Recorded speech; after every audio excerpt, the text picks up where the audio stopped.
हरदेव शिक्षा निकेतन स्कूल वैशाली नगर मीणावाला जयपुर का 10वीं बोर्ड परीक्षा परिणाम हर वर्ष की भांति इस वर्ष भी 100% रहा। स्कूल की छात्रा नीतू गुप्ता ने 92% मार्क्स लाकर स्कूल में टॉप किया।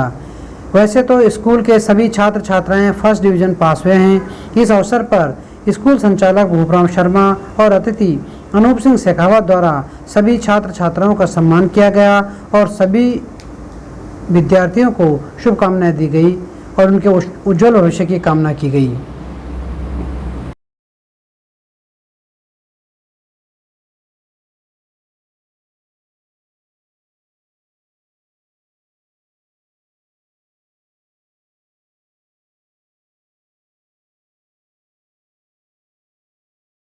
मेरा नाम नीतू गुप्ता है और मैं 10th क्लास में पढ़ती थी। मेरे 10th क्लास में सबसे हाईएस्ट रिजल्ट है 91.17। तो मैंने ये अचीवमेंट स्कूल की तरफ से की है क्योंकि स्कूल वालों ने हम बहुत साथ दिया हमको पढ़ने में। और मतलब हम पढ़ाई को मतलब एक अपना टारगेट लेके चलते थे कि हमको कितना लाना है, उस हिसाब से आपने पढ़ाई की थी। इसमें 91 बनाना इतना आसान नहीं होता, पूरे दिन रात हमको पढ़ाई को देनी पड़ती है। तो मैं बस ये कहना चाहूँगी। कितने घंटे आपने पढ़ाई किया? मतलब पढ़ाई तो हमारी सुबह से लेकर जब तक हम सोते नहीं थे जब तक चलती थी, बस बीच बीच में ब्रेक रहता था। आपने मोबाइल कितना यूज़ किया? मोबाइल हमने पढ़ाई के लिए यूज़ किया है जब पूरे बोर्ड तक, तो मतलब 2-4 घंटे जितने भी हम पढ़ते थे फ़ोन। पढ़ाई के समय आपको घर के लोग कोई डिस्टर्ब करते थे? नहीं, इतना डिस्टर्ब नहीं करते थे। इसका श्रेय आपको किसको देना चाहेंगे? इसका श्रेय मैं अपने माता पिता और मैं अपने स्कूल के टीचर्स, हेड सर को देना चाहती हूँ। आप बच्चों को क्या संदेश देना चाहेंगे? जो आपके बाद जो पढ़ने वाले हैं उनको क्या संदेश देना चाहेंगे? कितने घंटे पढ़ाई करें, क्या करें? पढ़ाई का मतलब एक टारगेट लेके चलना है कि हमको इतना बनाना है। कभी नेगेटिव मत सोचना कि मेरे नहीं बनेंगे, हर बार ये सोचना कि आ जाएंगे। बट ये ऐसा रहना कि मतलब जो भी पढ़ाई करो आप उसमें मन लगा के पढ़ो बस, और मतलब उनके आराम से बन जाएंगे। मेरा नाम हितेश जांगीड़ है। मैंने है ना 10th में 89.50% प्राप्त करी है और इसका श्रेय मेरे माता पिता और मेरे है ना प्रिय अध्यापक को जाता है। और सबसे ज़्यादा मेरे को जो उत्साहित किया वो भूपराम जी सर हैं हमारे। इन्होंने बहुत मदद की है मेरे को पढ़ने में। आप पढ़ाई कितने घंटे किए हैं? मैं रेगुलर पढ़ाई करता था, सिर्फ 1 घंटे, वो भी खाना खाने के लिए और जो तैयार होने उतने में से बना रेस्ट करता था और पूरे टाइम में पढ़ाई करता था। आज के युग में मोबाइल की वरीयता सबसे पहले दी जाती है। आपने मोबाइल कितने घंटे यूज किया? मैंने सिर्फ मोबाइल को 1-2 घंटे के लिए यूज़ किया था, वो भी पढ़ने के लिए। जो टॉपिक मेरे को नहीं आते थे वो मैं बायजूस या यूट्यूब या कहीं से भी मैं ना सुन लेता था और वो दिमाग में मेरे पे आ रहे हैं कैचअप कर लेता मेरा दिमाग, और मैं ऐसे ही पढ़ता था। आपके बाद जो बच्चे आ रहे हैं उनको क्या संदेश देना चाहेंगे? कितने घंटे पढ़ाई करें और कैसे तैयारियाँ करें? मतलब कि पढ़ाई करें और है ना जो टीचर है ना मतलब एक दिन में जो काम देना वो उसी दिन हो जाना चाहिए, नहीं तो बाद में पेंडिंग पड़ा रहता है ना तो वो नहीं होता, याद भी नहीं होता, काम भी नहीं होता। तो पहले ही कर लेना चाहिए। और मोबाइल का भी यूज़ करें तो भी पढ़ाई के लिए यूज़ करें, फालतू चीज़ों के लिए ना करें।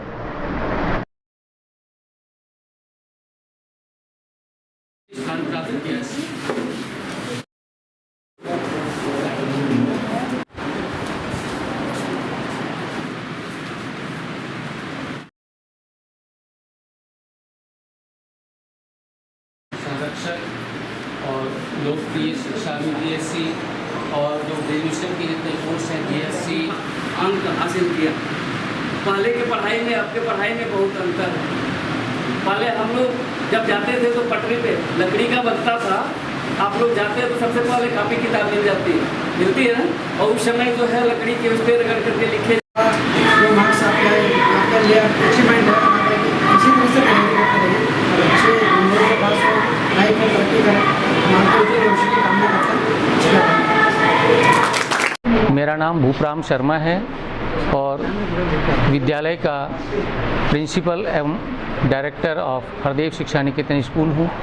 और लगभग मेरे जीवन के 36-37 साल शिक्षा के क्षेत्र में बीत चुके हैं और लगातार यही प्रयास रहता है कि मेरे विद्यार्थी जो हैं वो अच्छे अंक प्राप्त करें, शिक्षा के क्षेत्र में आगे बढ़ें। जहाँ मेरे 2 विषय बहुत प्रिय रहे हैं, हिंदी और संस्कृत, इसके साथ साथ अंग्रेजी विषय भी मेरा ग्रेजुएशन 3 विषय के साथ है। MA हिंदी से मैंने किया है। तो इसके साथ साथ मेरा ये तीनों विषय में ध्यान रहा और विद्यार्थियों को हमेशा मैंने मार्गदर्शन देने का प्रयास किया ताकि हर विद्यार्थी अच्छे अंक लेकर के उत्तीर्ण हो। हमारा विद्यालय 2000 से लगातार 1999 से लगातार चल रहा है और 2002-2003 से 10th क्लास का बोर्ड यहाँ से प्रारंभ हुआ और 10th क्लास की कक्षाएं लगातार चलती रही हैं।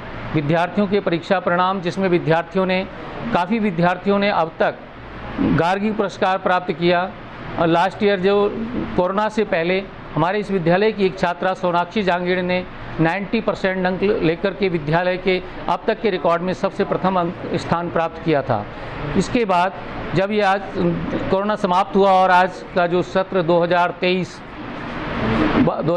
और 2023 आया, इसमें हमारे साथ जो छात्र आए हैं, विद्यालय में केवल 10 छात्र थे और ये अंग्रेजी माध्यम का दूसरा बैच है क्योंकि प्रथम बैच 2021-2022 में निकल चुका और दूसरा बैच 2022-2023 में निकला है।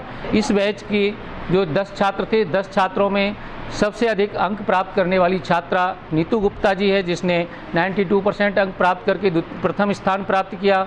दूसरा छात्र हितेश जहांगीर जिसने 90% अंक प्राप्त करके द्वितीय स्थान प्राप्त किया है। साथ ही 10 छात्र प्रथम श्रेणी से उत्तीर्ण हुए हैं। कोई भी विद्यार्थी सेकंड डिवीज़न में पास नहीं हुआ। इसी प्रकार से कक्षा 5, कक्षा 8 का रिजल्ट भी 100% रहा है और कक्षा 12 हम एक कोचिंग के रूप में चलाते हैं जिसमें भी सर्वाधिक अंक प्राप्त करने वाली छात्रा कृष्णा मुदगल है जिसने 76 अंक प्राप्त किए हैं और बाकी छात्रों ने भी सभी उत्तीर्ण हुए हैं। तो इस प्रकार से हमारा प्रयास ये रहता है, विद्यालय प्रशासन का प्रयास ये रहता है कि विद्यार्थियों के सर्वाधिक अंक प्राप्त हों, अच्छे से अच्छे अंक लेकर के जीवन में प्रगति करें क्योंकि हमारा उद्देश्य जहाँ एक ओर शिक्षा देना है वहीं अच्छे संस्कार भी विद्यार्थियों में पैदा करना होता है। हमारा जो स्टाफ है बहुत ही ट्रेंड स्टाफ है और अनुभवी स्टाफ है जो लगातार बच्चों को आगे बढ़ाने के लिए भरसक प्रयत्न करता रहता है। उनका उद्देश्य एक ही होता है कि इन प्रकार विद्यार्थी का सर्वांगीण विकास हो और यही कारण है कि सन 1999 से लेकर अब तक ये विद्यालय प्रगति की ओर आगे बढ़ा है, कहीं पीछे नहीं हुआ। इसके साथ साथ हमने देखा कि अनेक संस्थाएं खुली और बंद भी हो गईं, पर ये विद्यालय एक अपने परिश्रम, अपने संस्कार और अच्छी शिक्षा के लिए इस क्षेत्र में विशेष रूप से जाना जाता है और इसलिए ये आज आगे से आगे प्रगति के पथ पर अग्रसर है। मेरा यही ध्यान है कि हमारे जो विद्यार्थी हैं उनके लिए शुभकामनाएं जहां आपने इतने अंक प्राप्त किए हैं और मैं अब उम्मीद करता हूं कि जो 9th क्लास हमारी 10th क्लास में आ रही है उसमें भी हमारे पास ऐसे विद्यार्थी हैं। मुझे पूरा विश्वास है कि इस रिकॉर्ड को वो तोड़ेंगे। जहाँ 92 हुआ है मुझे उम्मीद है कि वो आगे से आगे बढ़ेंगे और इस रिकॉर्ड को तोड़कर आगे बढ़ेंगे। और इस अवसर पर मैं ये भी कामना करता हूँ कि जो हमारे 2 विद्यार्थी 10th क्लास के जिन्होंने इतने अच्छे अंक प्राप्त किए हैं, क्योंकि मैंने पहले घोषणा कर दी थी, वो अभी नहीं होगा, वो आगे जो बड़ा फंक्शन करेंगे उसमें नीतू गुप्ता के लिए 5100 रुपये और हितेश जहांगीर के लिए 2100 रुपये का इनाम नगद दिया जाएगा। ये मेरी शुभकामनाएँ हैं।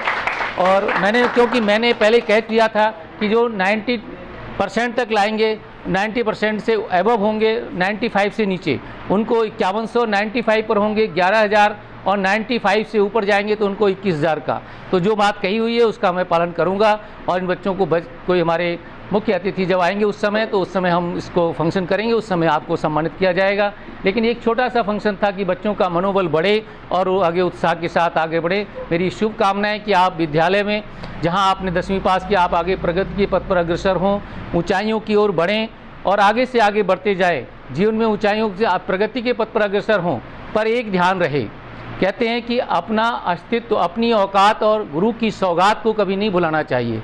गुरुजनों ने जो आपका मार्गदर्शन किया है, शिक्षाएं दी हैं, उनका आदर, सम्मान, सत्कार हमेशा जीवन में बनाए रखें और मार्गदर्शन के लिए हमेशा ये विद्यालय परिवार आपके लिए खुला रहेगा। कहीं भी आपको कोई आवश्यकता है, निश्चित हम सब आपके साथ हैं। ऐसी मेरी शुभकामनाएं। मेरा नाम भूपराम शर्मा। जय हिंद, जय भारत। मेरा नाम अनूप शेखावत है और आज इस खुशी के मौके पे मुझे आने का अवसर मिला। हितेश और नीतू ने जिस तरह से परसेंटेज हासिल किए, उनको उनके उज्जवल भविष्य की शुभकामनाएं और सारे बच्चे उनसे प्रेरणा लें। हर बच्चा अपने आप में ऑल कंप्लीट एंड परफेक्ट है, वो अपने आप में फिट है, बस प्रेरणा लेकर आगे बढ़ता जाए। कठिन परिश्रम बहुत ज़रूरी होता है कभी भी बड़ी सफलता हासिल करने के लिए। भूपराम जी के मार्गदर्शन में जिस तरह से बच्चों ने परफॉर्मेंस दिखाई है, सबके सब बच्चे फर्स्ट डिवीज़न आए हैं। मैं इस विद्यालय के उज्जवल भविष्य की शुभकामनाएं देता हूं और तमाम बच्चे जो आज 10th में हैं उनके उज्जवल भविष्य की भी शुभकामनाएं देते हुए अपने शब्दों को विराम देता हूं कि आने वाले वक्त में वो देश समाज का एसेट बने और सहयोग करें इस देश को आगे बढ़ाने में। इन्हीं शब्दों के साथ धन्यवाद, मीडिया का भी धन्यवाद। Thank you.